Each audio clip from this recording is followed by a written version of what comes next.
Hi there, it's Wade McMaster here from creatorimpact.com. In today's video, I'm basically going to show you very quickly how you can build a blog page for your WordPress site using the Divi theme. Now, it's pretty cool because it enables you to really customize things and put whatever you want on there. But one of the reasons I want to do this is because it's a video I've been meaning to do, but also my current blog page I thought was a little bit ordinary, so I thought today might be a good day to actually redesign it, and why not walk you through the whole process as I do it. And afterwards, this will be the live blog page on my website. So basically, the way that it works is I've got it. This has actually been built in Divi, this page here, but I'm going to open it up. I'm going to pretty much hit the reset button. We're going to start again. So I'm going to go up to enable the visual builder. Now, if you don't have the Divi theme installed, I do highly recommend it. It's a great theme. There's a link in the description below. All right, so as you can see here, I've got a row. I'm actually just going to completely delete that row, and we're going to start again. I'm going to add a full width row in there, and basically we're going to start by showing you the different options you have with the blog module. So basically, when I go to add this row, I can also add in a blog module here. And you can see I can choose all my categories or one of my categories, but essentially, if I just tick this, this is what we get by default, is this list here showing all of our blog posts. So I'm actually going to, I think that's a bit wide, so what I'm going to do is I'm actually going to hit this little column button here to change the column structure. I'm going to go with something like this, so it still takes up a good sort of 75% of the width. And yeah, basically has the option for a sidebar here. And what I am going to do very quickly is actually add a sidebar in here, just so you can see that you can add your normal widgetized sidebar. So I'm going to go add module with this little gray circle button here. Scroll down to sidebar. I want to choose sidebar area. One thing I also want to do is under the layout, I want to turn off this border separator. But other than that, my sidebars there pretty much as per usual. I might even make it a little bit wider. So choose a column structure that's a little bit wider. All right, so this is basically all I did to get the current layout. What the difference is that I might have turned off this background here, so I might have got the background. I could even make it black or make it transparent to bring out the site background. And then if I want to basically go into here, into this column, I'm sort of rushing ahead a little bit if I'm going too fast. So once I click on, sorry, I'll go back. Before I go any further, I'll explain. The blue section here is the row, and the green is the column. So they've got the horizontal row and the vertical columns in green. And the gray boxes are actually the modules. So I'm going to go up to the columns here, the green, click this little cog icon.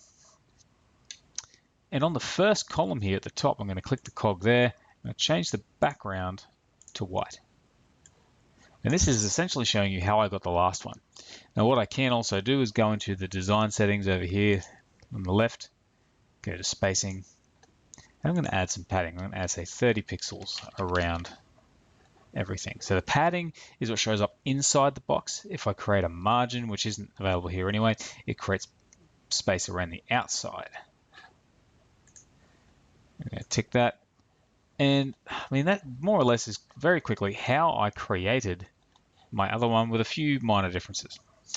So the way it works now, what I'm going to do, I'm actually going to go in here again into the blog, hit that. So we're hovering over the blog content, hitting this gray box, hitting the cog button. I don't really like the whole byline thing here in the dates. So what I'm going to do is I'm actually on our content section here. I can choose how many posts I want. I'm going to say, let's go 12 just to be different.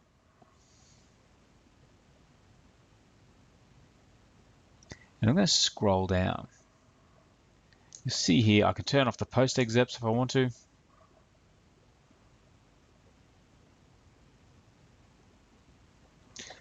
Now it'll actually show I can show the content or show an excerpt. So this actually turns off if you have an excerpt typed in, it just basically turns that off. So the manually defined excerpts on your page. So what I want to do here is even I can make the excerpt length 0. And you see we just have these 3 dots here. So you can change how long you want this excerpt to be. If I make it 500, We get a longer description.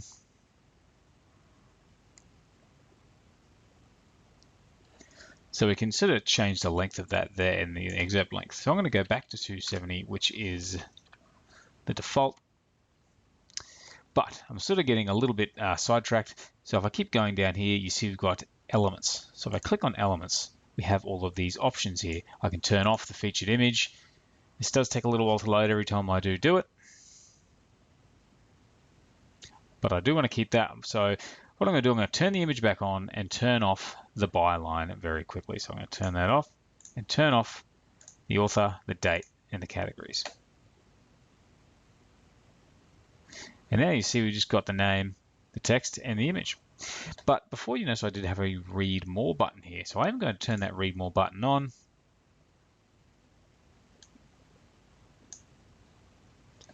And once again, I can turn on and off the excerpt, which I'm pretty sure is still just a manually defined excerpt. I'll just double check. That turns that off altogether. So there you go.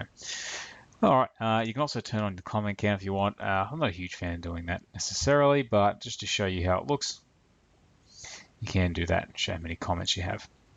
So that is basically it. Now, one thing that you should really consider is if I head straight down to the bottom,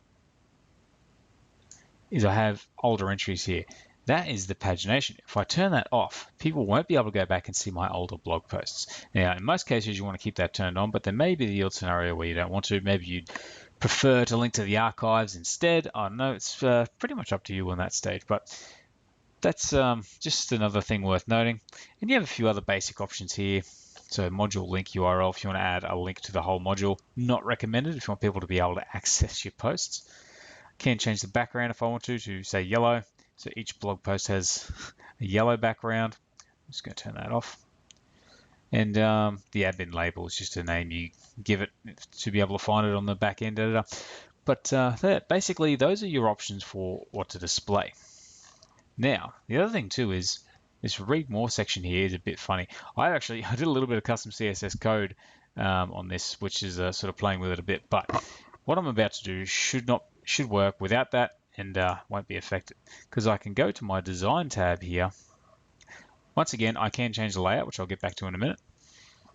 I can set up an image overlay. So I turn that on. Just thinking about that. It'll actually add an overlay over the top.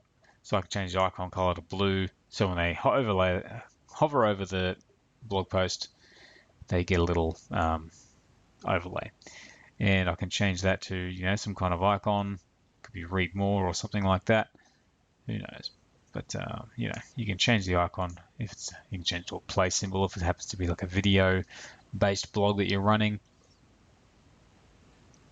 So you can do that too. And change the actual overlay background color. So maybe you can make it red, which won't look good on this layout, but you sort of get the idea.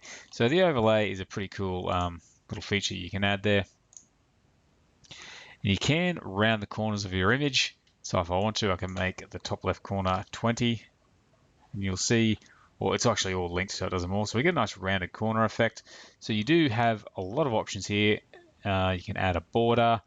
So you got your border options down there, which is pretty cool. And I'll just clear this, make it normal again. And you can even do things like take the saturation out, make them all black and white. I'm not really a huge fan of using filters. I'd rather do the image itself, like make changes to the image itself. And of course, you've got all your text options. I can make the title text a bit smaller if I want to. Once again, I'll reset that and add a shadow if I want to. So yeah, you've got a whole bunch of options depending on how you lay this out. The shadow can be good if you're using white text on, say, a dark background to help separate it from the background. But this is what we're looking for here, is the read more text. So I'll click on that and it opens up. The read more font can be default, which it is, but I'm going to make it Montserrat, just so it looks a little bit better. I'm also going to make the font weight ultra bold, and I can go here and I can change it to italics, capitalize, or I can simply capitalize even the lowercase letters, if that makes sense. Strike through if that tickles your fancy. I'm going to go with capitals here. And I'm going to make the text color white. But for now, I'll make it black, make it a bit bigger. I'm going to make it white. I will add a drop shadow just so I can see what I'm doing. And you got your drop shadow options, and that's it. Now, this is where you can turn this into a button. You do need to know a little bit more, so it's up to you whether you want to go this far. But if I go under Advanced, under Custom CSS, I can head down to the Read More button, and I simply just say background dash color colon equals 000.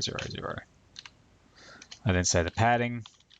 As this is more of an advanced step, it may be worth simply leaving that as a blue color if you don't want to have to go through all this, but just showing you how it is possible if you do know a little CSS. And of course, I will make this code available below if you want to simply change some of this yourself. So I'll make the padding, let's say 12 pixels. Then we're just going to go to display equals a block. And we're going to go say width, say 190 pixels, text dash align. So we're getting a little bit customizable here, but you sort of get the idea. So now we can add that there. We can even add a margin dash top. So we'll say 20 pixels. So I know this isn't the best, most easily customizable way of doing this, but it is an option if you do know some CSS. Like I said, this code will be available here. I am going to change this a little bit. I'm going to basically take this background color. I'm going to copy that. I'll just type it again. But here on the phone icon, I'm going to click that. Oh no, sorry, wrong one. I'm going to click the little mouse pointer icon. Head over to hover. I'm going to say background dash color equals, instead of going 000, we're going to go 555. Add a little hash at the front. So now when I hover, so if I go back and I hover, technically it should be that gray, but just while we're doing that, it's not. So we've got our read more buttons set up there now, and they're showing up pretty much the way we want them to. But like I said, if you don't want to use the CSS, you can simply make the text a certain color and leave it at that. I like to have buttons because it just sort of puts a word out there that this is to be clicked. So yeah, it's just pretty cool. Now that CSS is interfering, but if you do it the way I've done it there, it'll actually show up gray. All right, so another thing we can do is to actually change the layout of this. I'm going to just hit the little tick again, and just temporarily I'm going to hit the column structure, and I'm going to make that right column over there really thin again, just so we can sort of show you what we're doing. So I click on the blog module, and I go to design, and then to layout. We have a different layout available as well. So I can go to full width and change it to a grid.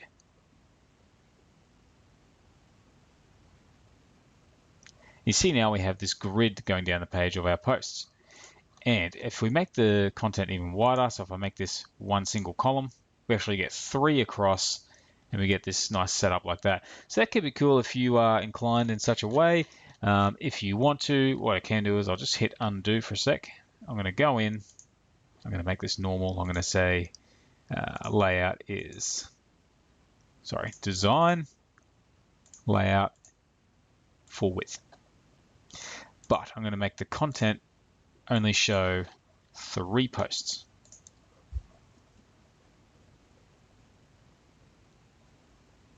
Click tick. All right, so we've got our 3 posts here. But what if I want to add more, basically? So here's what I'm going to do. I'm actually going to duplicate this whole section. One thing I realized is I'm going to turn off the, I might leave that on just so you know it's there, but I would turn off the pagination back in the settings if you were to do this, but I'm going to go back into this blog module, into design, and then I'm going to change it to grid.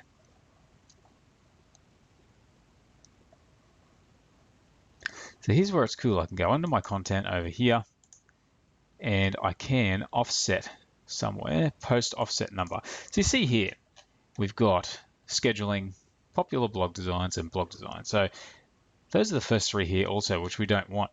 We want to offset it by 3 posts, and we want to add, if we're going to go 3 across, let's say 9 or 2 across. So we'll go 12. So whether we go 3 or 2, it still works out nicely. So by doing that, the first three are wide and all the others underneath are actually in these little boxes here. So you can actually use that as a way to highlight your most recent posts, offset the posts by 3, and separate and have the 2 different layouts on your page. So that's just a nifty little feature I thought I'd point out that you may or may not be interested in, but yeah, something worth exploring.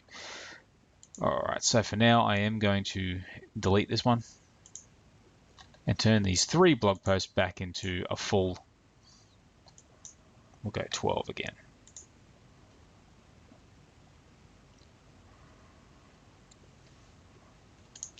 All right, so I'm pretty much back to where I was, with the exception of this layout here being a bit wider on the right. So I'm pretty much back where I was. This is how I got to where I was. But what I'm going to do is I'm actually going to add a bit more to the page because there's nothing explaining that it's the main blog page. And also there's no call to action at the bottom, although there is one here. There isn't one at the bottom, which I think would be pretty cool. And one thing I will do, since we're going to add a call to action at the bottom, I'm going to hover over this sidebar here. I'm going to go to visibility. And I'm actually going to make this, I'm going to disable this on phone and tablet. So if someone's using a screen small enough that this, because when we're responsive, this will actually go single column. So if I just hit this tick button for a sec, if I hit the purple box down the bottom here, and I am going to save this layout, by the way, just to make sure we don't lose anything. I can switch to tablet over here and see what it's going to look like on a tablet. So I scroll down, I got my blog, and you'll see this grayed out because it's actually not available on my tablet, or if I go to phone, it's not available. However, it kind of looks good on phone, not so much on tablet. So what I'm going to do is I'm going to go back into these settings to advanced, visibility, and I'm going to enable it on phone and just disable it on tablet. Because I'm going to, that way, when it's on phone, we show this. When it's on tablet, we're going to create one that is going to show on tablet and on desktop. And we'll sort of have a look at the whole thing when we're done. But first of all, we're going to add a heading. So the first thing I'm going to do is, now this is a very tall row. And if I want to add a row above, there is a bit of a limitation that they don't really allow you to add a row above as easily. I do have to add it down the bottom. So I'm going to go to the little blue plus, once again, the blue being the row, and I'm going to add a full width row and make it a full width header. And we're going to say blog or the blog. I'm just going to click OK for now. Now, in order to move this, I have to pick this up and drag it. But what I can do is go to this little layer button down the bottom right here, and it'll show, if I enlarge it, my 2 sections, and I can bring it out and it shows my row and it shows my columns. So what I can actually do is pick this up and just move it here, and it'll reorder it. So now if I close this and go back to the top, my full width header is now sitting at the top, which is pretty cool. So I'm going to go into the gray box here, onto the cog, and I'm going to set this up to look the way I want it to look. Now you notice you've got to click here, button. I'm going to get rid of that button altogether. I don't want that button. I'm going to set this up pretty quickly. I do have a full video which shows you how to, all the settings and how to play with, not all the settings, but pretty much most of what you need to know, how to play with the full width header. So if you're curious about that, yeah, check that one out on my channel. Otherwise, I'm going to go down. My background color is going to be black. On top of that, I'm going to go to the image. So by scrolling down the background, I can choose a color here. I can go across and also pick an image. So there's a good point here. You want to add a background color while you're adding an image. So that way when the image is loading, it's displaying the color. So I have this image I prepared earlier. It's just a very subtle picture. And I've got my blog title. I'm going to go up to the text here, and I'm going to get rid of all this information. And my subtitle, I'll say, read the latest posts, articles, and tutorials from Creator Impact here. All right, so we've created our little blog heading. The other thing is it's a bit funny. We got like one dark heading and then another dark area here. So what I'm going to do, I'm going to go back into our column settings here because I've showed you how to create what I had, but I'm going to make it look a little different. So I'm going to go back into our row settings, back into the column, and I'm going to make the background here transparent. Go over to design, to spacing. I'm going to clear these settings. And then tick out, I'm going to go to the row settings in the blue over here, go to my background, I'm going to make it white. So now we have this white blog setup.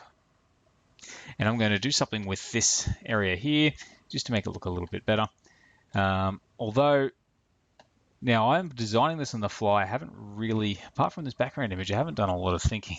But I'm actually going to go to undo and backtrack a little bit. And I'll leave this here, but I'm going to go back into this section. I'm going to make the background white. But I'm going to actually make it, oops, I'm going to make it white. Click on it. I'm going to make it semi-transparent. Get back into this column section here, into this first column, and I'm going to add a drop shadow. Tick on out. So now we've got something that looks like this, which I think is pretty cool. And we can, if we want to bring that background image out a little bit more, maybe I'll go back into the white area and I make it a little more semi-transparent. So we have this cool gray sort of background. And all I'm going to do, I'm actually going to increase the padding on this a little bit. So we're going to, maybe not quite so tall at the top, add a little at the bottom. I'm going to add a little divider along the bottom here, just so it has a bit more of a cool look to it. So I'm going to go back up to the purple cog settings. Because this is a full width row, it's purple instead of blue. So I click on that cog, go to design, dividers. I click on bottom divider and I just simply add a slant to it. Now there is an issue that these two don't actually meet up too well because it's a texture. So I'm going to make that bottom white. Well, actually, I'm not going to make it white. I'm going to make it a bit of a gray color. So it's just slightly, or maybe we'll go like a dark charcoaly gray like that. Okay, so we got our dark charcoaly gray, and I'm going to copy that 26, 26, 26. I'm going to change the divider height a little bit, and I'm going to flip it so it goes back the other way, and tick. All right, so we've got this and we've got our divider, but now we've got this weird scenario with the gray and the white, not really mixing the way we want them to. So what we can also do is if I go to this settings here and go to the background, is I can go to create a gradient. I'm going to add a background gradient, so I'm going to click here, and we've got the blue at the top, so I'm going to go to the blue and I'm going to add the same color, my 262626, and I'm going to go to the green. I'm going to add this, whoops, I'm going to go to the green, I'm going to add the same color, so 262626, but I'm going to make it full transparency. Then I might go to this background color and just turn it off. So now we've got this other scenario where as you scroll down, the background slowly appears, which I think could be a pretty nifty effect. Now the other thing I want to do is I'm going to bring this down a bit.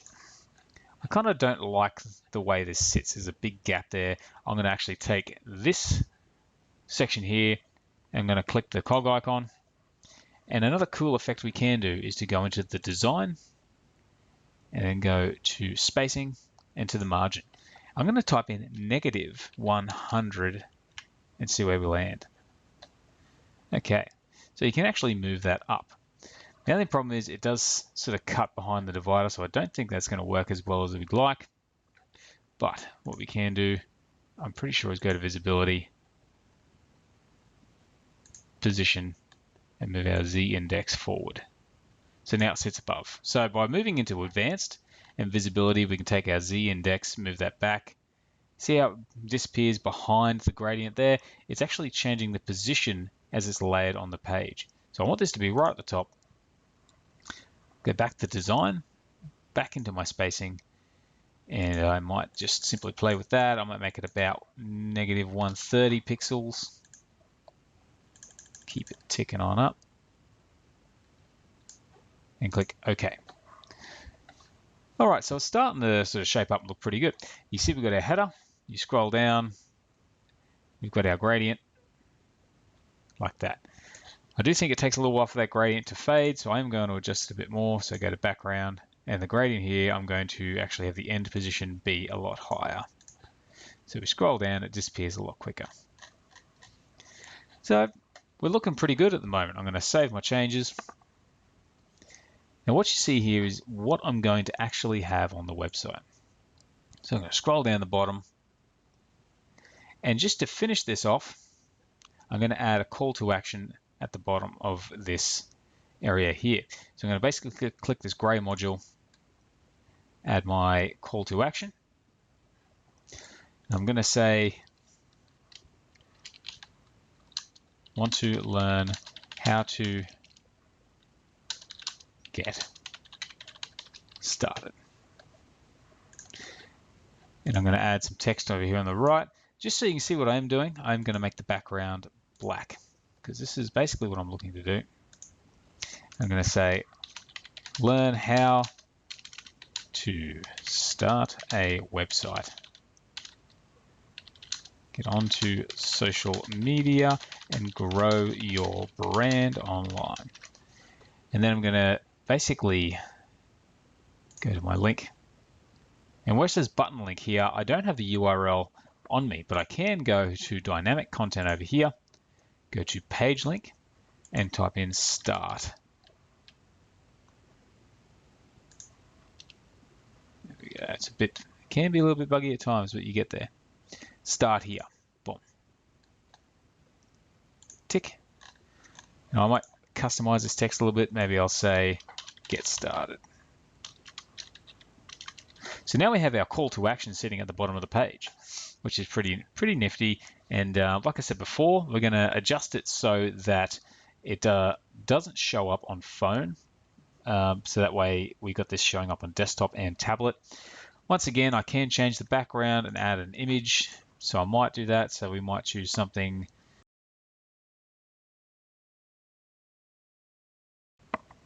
Let's go here. All right.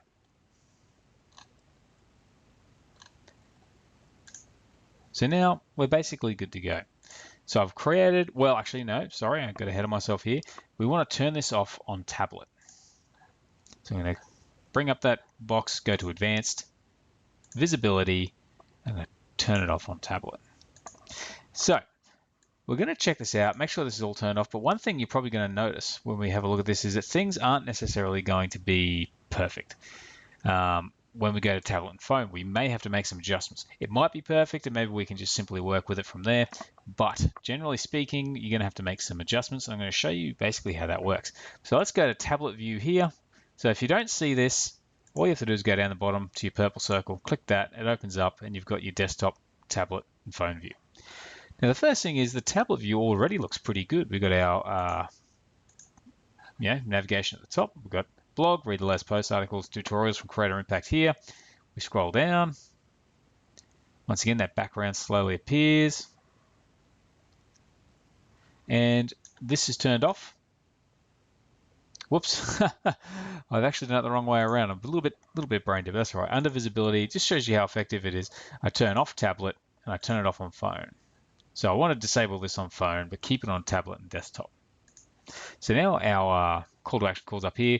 This is actually faded, so it shows that it's not going to actually display. So our page is basically going to end here and basically have my footer, but we've got a call to action at the end of the blog and an introduction to the page, which is pretty cool. So now if I click on phone, this also already doesn't look too bad, although we do have an issue with the font size here. Was that the same on the tablet? No, it's fine on the tablet. So this is fine. The font size here is playing up, but we're going to fix that in a minute. We can review the page and make sure there's nothing funny going on. We've got our call to action there. That one's grayed out, so it's turned off. Rightio. So what we're going to do is, I think some of this white space might be a bit big. So we're actually going to try and adjust. First of all, if we're on a phone, we've only got so much space. So we want to minimize some of this space around because we've got space here and space here. So let's just drag this over, drag this back. We're going to go into this section here and do it with the controls. So into design, spacing. So with the margin, let's just say, so we've got the top here. We want to keep that where it is. but we've got to left and right, we've got 20. So it's actually moved the whole thing across. You'll notice that the width of this is not full. So even though we've got, say, 20 on the left, 20 on the right, it should be even, but it's not. But we can change that by going across, scrolling up to sizing. And if I click on the width here,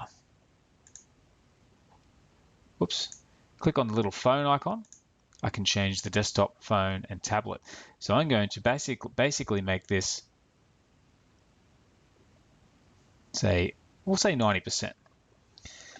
If we work in percentages, say 90%, we can go back down to our spacing and maybe we make this 5% and 5%, just so it's nice and mathematically accurate. So now we've got a wider section here with less space outside of this white box. Our sizing is set up on phone. If we go to tablet, it's on auto. Now, those settings I actually dragged before the spacing have applied to, it's not a big deal on the desktop. Although, yes, no, it is showing up on the desktop. So there you go. It just goes to show you that you need to bring up your phone settings here. I didn't do that before, which I should have. What I need to do is I need to actually just delete these completely. Go to tablet, it's deleted. Go to phone, add it back in as 5%, 5%. So now if I go back to desktop, we're normal. It's everything's centered.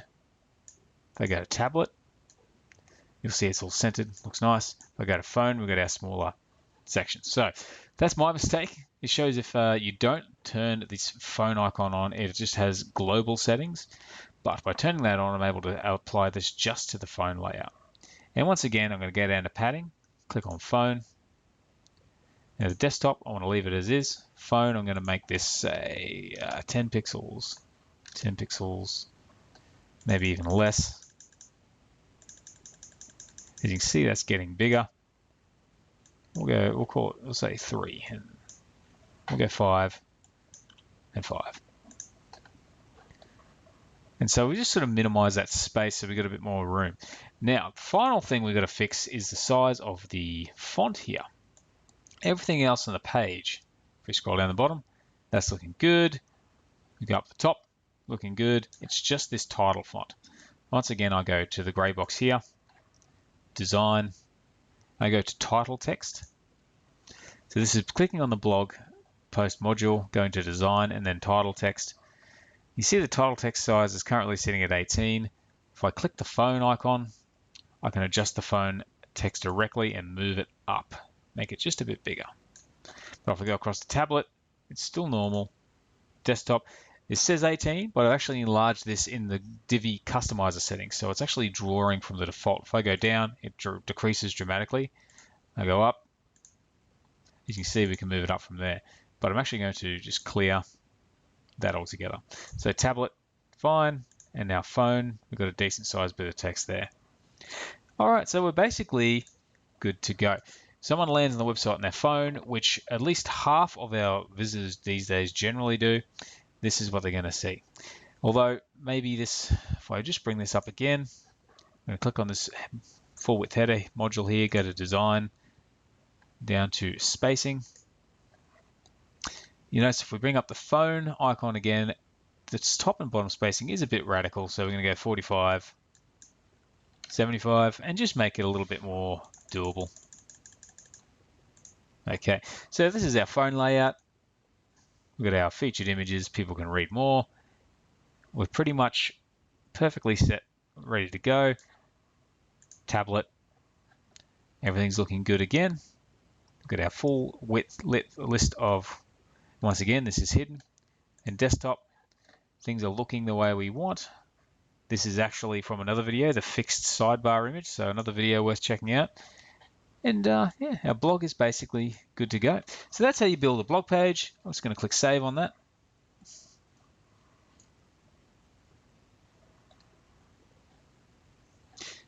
Exit, and that's pretty much it. So we've built, I've just basically redesigned my blog page for you, shown you how I did it. That's basically it. It's a pretty simple bit of software to use once you get the hang of it. It's extremely powerful if you're looking to design a site. But it's an awesome tool. Divi is been a game changer for me personally, so I highly recommend it. And if you don't have a copy of Divi, just head to the link on the screen. It is an affiliate link, so I do make a commission if you buy. However, I swear by this theme when it comes to websites because I use it for my web design business. I've built over 100 websites with it, and it's absolutely fantastic. So, otherwise, if you like this video, please give it a like. Of course, if you want more videos on Divi or the like, please subscribe. And also, if you've got any questions or videos you'd like me to sort of cover, leave a comment below and we'll check it out from there. Thanks for watching, and I'll talk to you next time.